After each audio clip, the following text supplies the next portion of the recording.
Yan po ang ating legs ng manok. Legs pa ewan ano ba tawag dyan. Tapos yan yung aking, so i-grill ko lang siya guys kasi wala akong ulam ngayong araw. So i-grill lang natin yan.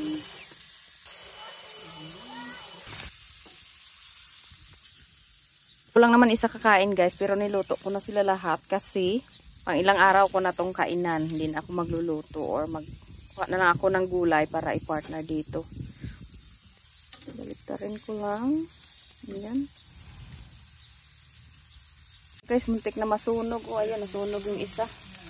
Kasi nagdilig ako ng halaman pagbalik ko. Ano, inaano na siya ng apoy. Brush ko lang to siya guys sa top nito. Para di masayang. Ayan. Masarap sana pag uling. Kaya lang tinatamad na akong mag-ano pa ng uling. Oy.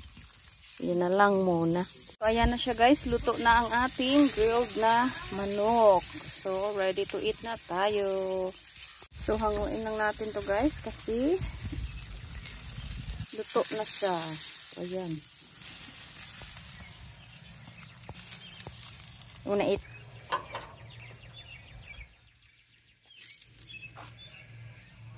So ayan na po yung ating ginrill na chicken guys.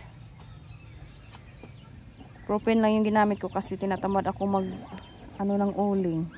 So ayan na siya. Kain na tayo.